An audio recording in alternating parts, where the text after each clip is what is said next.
Hi everybody, welcome to the Stratosphere Lounge. I'm your host, Bill Whittle of the Three Button Start here again. I hope everybody's doing well. And it's good to be back. And how are you guys? Oh, wait. No, it's good to see everybody again. If I got to make sure that everybody who's on that last page refreshes, but they won't know to refresh unless they refresh, so they'll figure it out sooner or later, I suppose. Anyway, yes, hello and welcome to the show.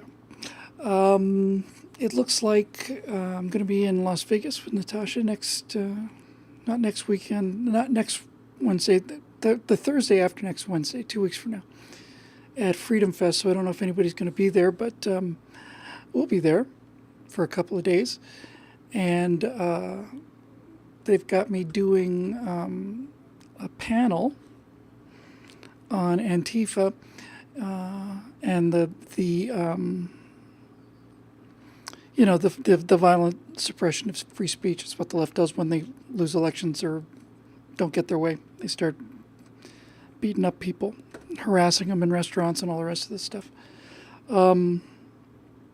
So we'll be there for that. Natasha and I both, a couple nights in Vegas coming up.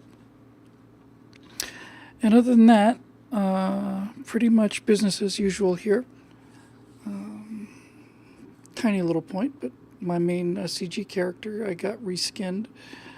It's amazing how inexpensively people will work on the internet, especially if they know what they're doing. So I'm doing some test renders there, and that main character looks a lot more believable, a lot more realistic.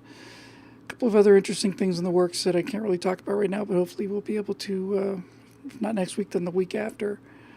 Next Wednesday's 4th of July. I suspect I will not be able to do it on the 4th of July, although part of me really wants to. If not, maybe we can move it to Thursday. Just trying to think if anything else strikes my fancy as we begin to light this thing up. I guess not. Although Dave Big Booty reciting the countdown, Booster, go, Retro, go, Guido, go, Ecom, go, Telmu, go, Surgeon, go. Are we go for Stratolunging? We are. It's my favorite thing, honestly, Dave. I just get such a huge kick out of it. Let's just jump into it. My voice is a little tired. I've got still hours and hours and hours of work to do today. It might be some nice to spend some time with my beautiful wife as well. So let's see what we got as far as the questions are concerned here. Oh, for the love of God, it never ends, does it? Let me just see if there's maybe some way I've perhaps... Maybe if we put them in... No, we're stuck with it. It's just awful. Well, there's no way around it. So we just have to eat it, I guess. Our first question comes to us from known miscreant Matthew Lloyd, who is not in prison for some reason unbeknownst to me and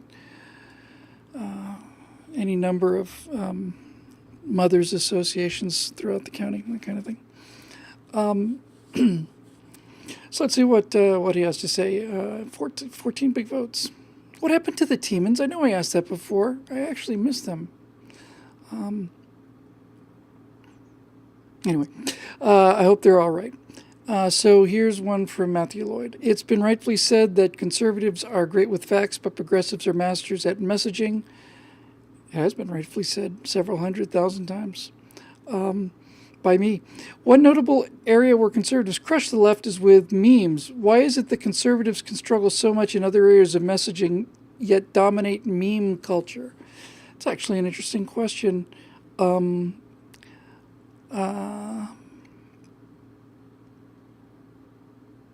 That's a good question. My first thought was, are we sure we're seeing the best of the left's memes because the world is turning into an echo chamber out there where everybody sees what they want to see? And so I haven't seen a lot of left-wing memes, but they do seem kind of weak. Maybe it's got to do, well, I was going to say with kind of the earnestness of the left, their lack of sense of humor, although I'm sure they see us that way. I guess, Matt, my first answer really that I can come up with of any use at all is because so much of what they believe in is ridiculous.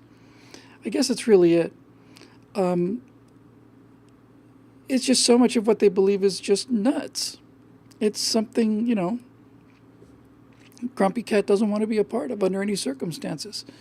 And neither do most people. I will I will use this to jump into something somewhat similar because, to be perfectly honest with you, Matt, I don't have an answer for that, except for the fact that so much of what they believe in is ridiculous, and despite the fact that everybody's trying to make fun of Trump, Trump almost mocks himself, and Hillary Clinton and Nancy Pelosi and all the rest are just such easy targets. The good news here, I think, is, and I've detected this right after the election in 2016. It seems to me like the pop culture on the web is turning hard right in a good way. I don't mean like alt-right. I mean, it seems like more and more people are mocking the left, and more people are listening to people like, Jordan Peterson and all the rest of it. Hey, great line there, Dave Wellman.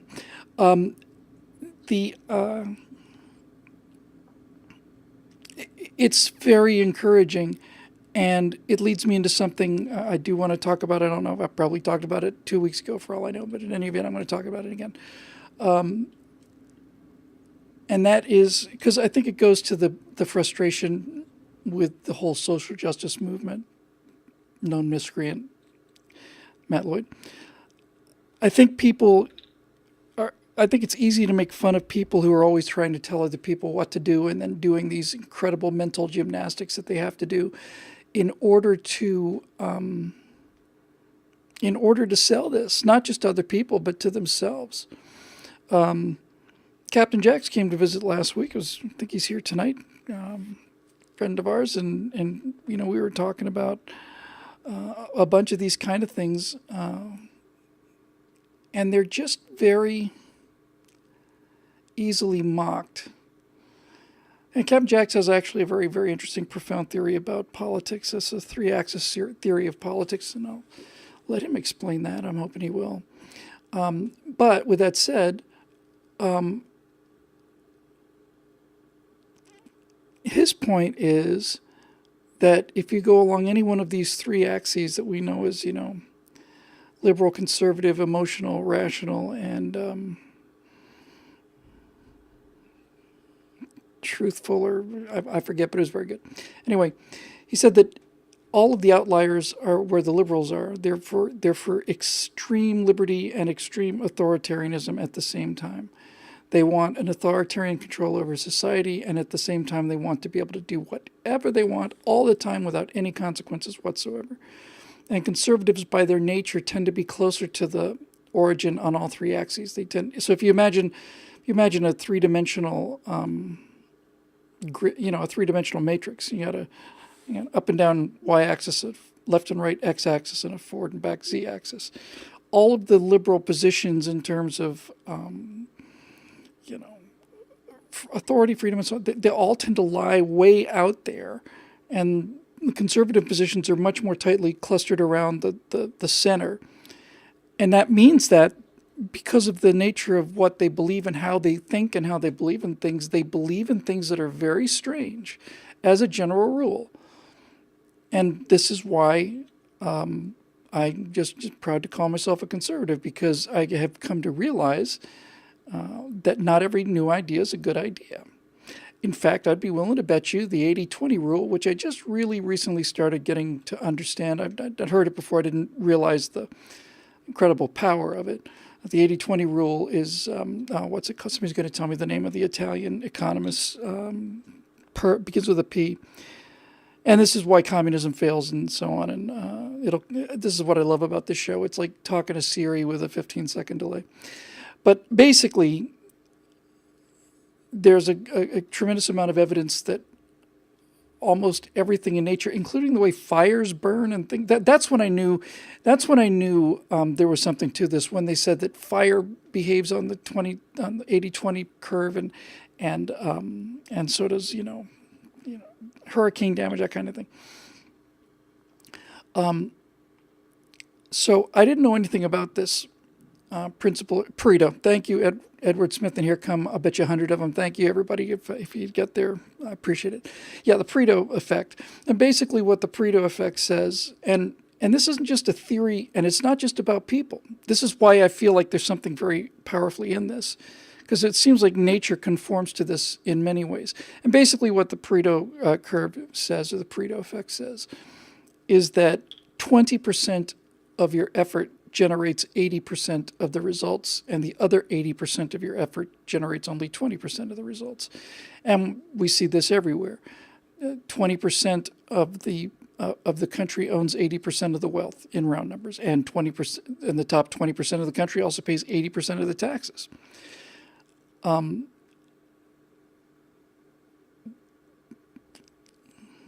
was I going with this? Because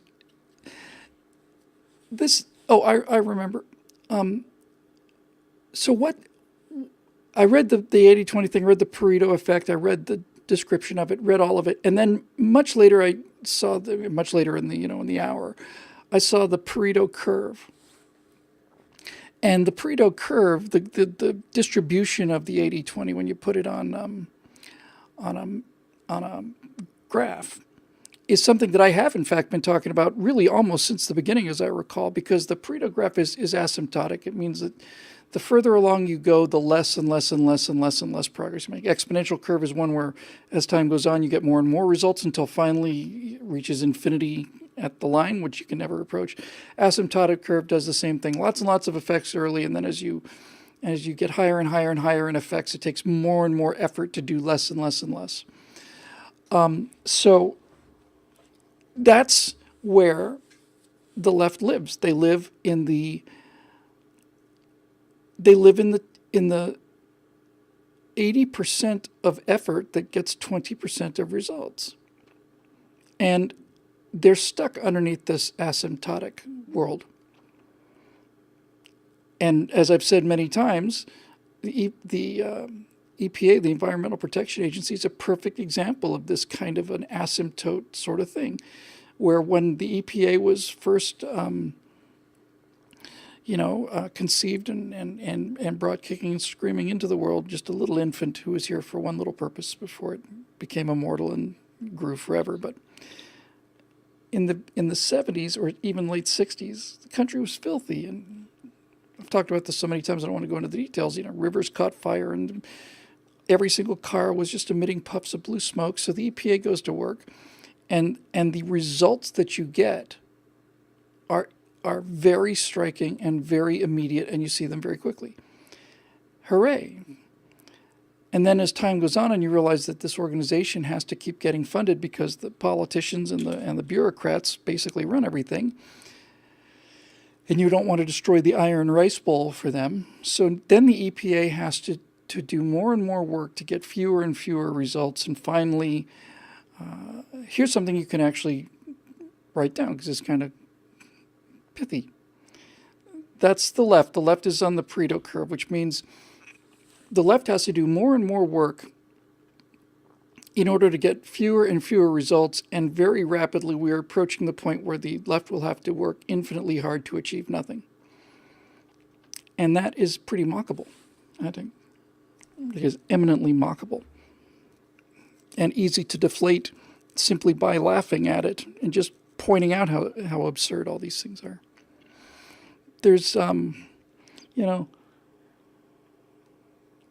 some facts are very complicated, and some facts or concepts are very complicated. Other things are very simple. The rafts are only going one way. Rafts go from socialism to capitalism every single time. People risk their lives to move from one to another. They go from the left to the right. They go from socialism to capitalism every single time. That's kind of remarkable, don't you think, that nobody's taken no one, it's 0% of the rafts going south to Cuba to get to the free healthcare and universal literacy? That's quite achievement, 100%, and this is the thing with these people. They're just so far out of touch that you just can drop a simple fact like, well, all of the rafts are coming this way. How do you explain that? That's not theory. That's people betting with their lives. And there is no way to explain it. if you want to destroy a social justice warrior, I do this repeatedly, and I don't want, and I have a problem sometimes doing it because I think I don't want people to think this is demeaning, but it's just one of these tremendous little simple data points that blow everything they believe out of the water, and it is this. And I've said it again. We've been doing so many shows now. Maybe I should just stop saying that I know I've already said this. Maybe I should just give up on that and just keep blabbing the same thing over and over and over again, because it's actually getting more tiresome to apologize for having said something rather than for saying it for the 15th time. But if you want to destroy a social justice warrior, it's extremely easy to do. And the way you do it is by saying, there are, in every high school in America, at least a couple of 15-year-old boys who run faster than the fastest woman has ever run in all of recorded history. There are, on track teams around the country, hundreds and hundreds and hundreds of thousands of them. 15, 16-year-old males are faster than the fastest female who ever lived.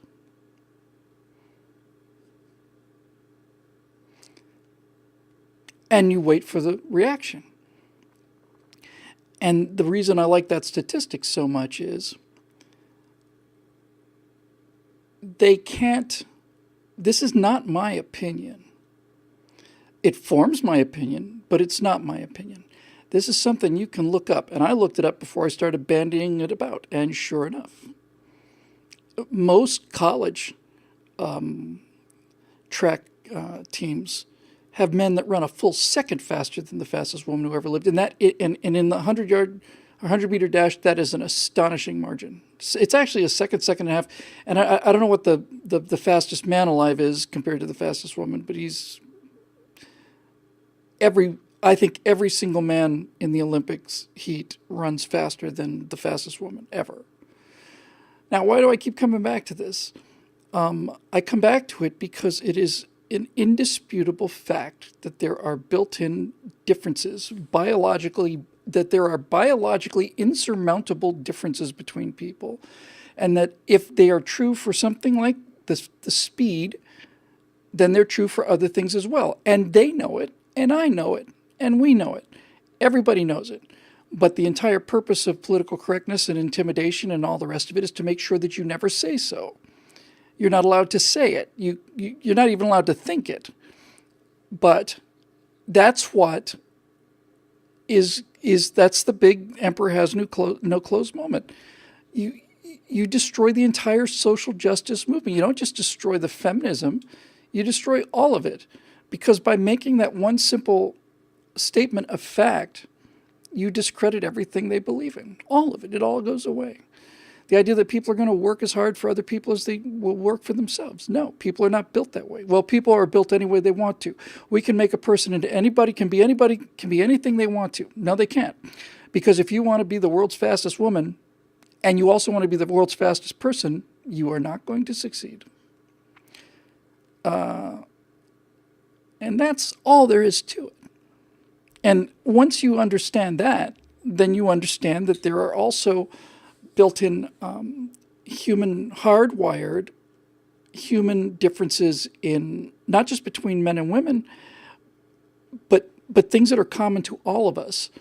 It's not a divisive thing in that sense at all. It's not like one race has it or one sex has it and the other ones don't. No, it's so much of what the left wants is directly opposed to hardwired biological reality. And so this leads to an interesting question, and that question is, why is it that the left is so absolutely wedded to this ridiculous idea? And to get an idea of how wedded to it they are, you have to think about the head-exploding kind of mental gymnastics that you have to do. If you're a woman's track coach in high school, and you've got all of these women athletes, and they've been working their entire lives, and they've been training and putting their heart and soul into this, and they're competing hard, and they're tremendous athletes in every way. How, as a progressive, do you square that with the fact that somebody who was born a male, who hasn't had any hormone treatment, who identifies as a female, this big giant guy with long hair basically, says, I'm a woman, I identify as a woman, and I should be allowed to race with the women. And the progressives then say, well, of course you are allowed to race with the women, because if you believe something's true, then it's true. And if you want to be a woman, then you're a woman. So march out there and run against the other women, because you're a woman too, because that's how you self-identify. Well, this guy goes out there and smashes every one of these other women that are running. He just beats them by 3 seconds. And then the worst of it is, so the most visibly annoying part is listening to the coaches and the principals talking about how brave this person is and how wonderful it is. And so, and you can just hear the gears grinding when they start talking about this, because it puts them in a terrible spot. They're supposed to be about women. They're supposed to be about young girls having an opportunity. They're supposed to be about teaching girls how, they should be good in sports and engineering and all the rest of this stuff. And then along this comes, and now they've got these two conflicting beliefs, and they have to choose one of them, and the one that they have to choose is the one that says that reality is what we say it is. So they're stuck. But the worst part of it is, I think, by far, the worst part of it is that the girls who get cheated out of this opportunity, they're not even allowed to be disappointed. They're not allowed to be angry, and they're not allowed to be disappointed. They're supposed to celebrate the fact that this person who's got 60 pounds, 70 pounds of completely lean muscle mass and an entirely different skeletal architecture, they're supposed to celebrate the fact that this person decided he was a woman, came on the field, and made all the work they've done and all the work that all of the other women athletes had done completely irrelevant. Just absolutely irrelevant. To hell with you. That is the kind of thing that's easily mockable, and it's also the reason that these people that they're so mentally unbalanced. And that brings up the question of, well, which comes first? It's a chicken or egg argument. Are you mentally imbalanced and then you're drawn to progressivism, or does progressivism make you crazy by having you force yourself to find a way to believe all of these contrary things? We should raise taxes, except tell my accountant to get as many tax deductions as we possibly can. I'm against owning guns. No one should have a gun, except that I've got private security who has guns. And it goes on and on and on and on and on and on and on. Their entire lives consist of being forced to believe one thing and then believe something else. It's one of the things I was talking about with Captain Jacks. We were talking about 1984, who apparently he just read, and that the genius of that book is, so much of that book is genius, but I always felt that the most astute observation in that entire book, which is filled with brilliant insight, was when Winston Smith is being tortured on the question of 2 + 2. What does 2 + 2 equal? 4. So they torture him, and he says 4, and they torture him some more, and he says, I don't know what to say. 2 + 2 = 4. More torture. Okay, it's 5.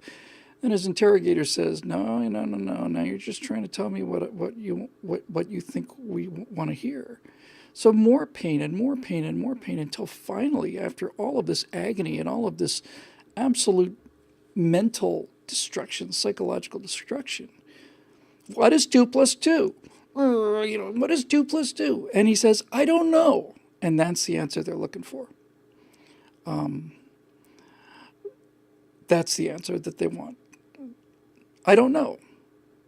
Good. Because if you can get a person to the point where what is right in front of their nose, if they're capable of denying the evidence that's right in front of their face, if they can get somebody to a place where they can psychologically believe two conflicting things at the same time, then they're home free. 2 + 2 The answer, and this is the thing. This isn't like if you and I were being tortured, we would say, okay, 2 plus 2 is, I don't know. But deep down inside, we would know. We'd always know. We're psychologically healthy people with connections to the real world. And they can torture us and beat us. And I'm not saying we all stand up and if they torture us and beat us, the state can say whatever they want to. We'll say, oh, it's 5, it's 10, whatever the state. The answer is whatever the state says it is. But deep down inside, we'd know it's 4. But that's not what he's getting at, Orwell. Orwell isn't saying that the indoctrination that the socialists in 1984 are pushing, he's not saying that it forces people to pretend to believe it. This is why it's such a brilliant book. Brilliant, brilliant book. The genius of Orwell is he says that given enough of this kind of conditioning, you get people to the place where they actually do believe it. That the answer to the question of what is 2 plus 2, the only answer is 2 plus 2 is what the state says it is. That's the answer. That's what mathematics is. Mathematics is a means that the state uses to quantify things that the state wants quantified. And if it decides to change its mind, then that's not mathematics. Mathematics serves the state. And you can get people to that state. Why do you think Venezuela just keeps electing more socialists? They're eating the animals out of the zoos. They're all starving to death. They're eating dogs on the street. And they keep voting socialist. What does that tell you? It tells you that these people are so brainwashed and so utterly indoctrinated. They're like cult. The socialism's like a bad cult. You know, it's the kind of thing where, you know, the lunatic who's leading you, who's told you that he's Jesus, and he's fooling around with the 14-year-old girls, and he says that the spaceship that's coming to take us away is on the other side of the comet. And so in order to go meet the spaceship, we have to all poison ourselves. And that's what happens. I don't know how many people died with that. Was that Heaven's Gate, I want to say, movement? What was it 12 people, 15 people? And obviously in Jonestown, in the horrific thing down there where Jim Jones said, well, they're going to come and take away our paradise, and I don't get to be Messiah anymore, so I guess we're all going to have to kill ourselves. And a lot of those people willingly did it. And a bunch, was it Jamestown? Jamestown, that's not right. In any event, Jonestown. Thanks. That's where the term drink the Kool-Aid came from, as John Galt points out. And everybody says, oh, he drank the Kool-Aid, he drank the Kool-Aid. We use the term to mean, oh, he's fallen into this intellectual error. Oh, no, he drank the progressive Kool-Aid. No, she drank the conservative Kool-Aid, which means they're irredeemably lost. But the term comes from Jonestown, where this lunatic who started the People's Church, I want to say it was called, in San Francisco, got a People's Temple, something, got a bunch of people, sad, lonely people who had no connections to things, and they found a sense of family, and they found a sense of belonging, and they all became fanatics, and he took 500 of them or something. I don't remember the exact numbers, 800 maybe, it was 1,000 or something. Took him down to South America. I don't remember where, but it might have been Guatemala. It was South America. And they set up a little commune out there in the middle of the jungle. And all of the people out there working the collective farms, and everybody's doing their collective bit. There's no electricity really, except for just basic electricity so that Jim Jones can use his loudspeaker when he does his 7-hour rants. And they sit there and they have a communal dinner, and then they feel that they're all equal and that they're all one big community, and that really appeals to a certain kind of person. And then that person, his past catches up to him, and U.S. senators go down there, or congressmen, I guess, to investigate. And he realizes that when these U.S. Congressmen are leaving and heading back, they're going to tell the Congress what they saw here. And then when that happens, they're going to come and shut us down. So he has those people shot, and once he realizes he's murdered congressmen and the cameramen and all the rest of it at the airplane, then he tells everybody to kill themselves, and they do. Now, what's interesting about that, a lot interesting about that. So a lot of people, if Jim Jones says drink this poisoned Kool-Aid, it's not like they don't know what it is. They're walking around with it, giving everybody a glass of this Kool-Aid laced with cyanide. And large numbers of the people did it, but large numbers of the people didn't want to do it. A significant number, perhaps Guyana, thanks. I was going to say Guyana, but I, for some reason, thought that was in Africa. It's French Guyana.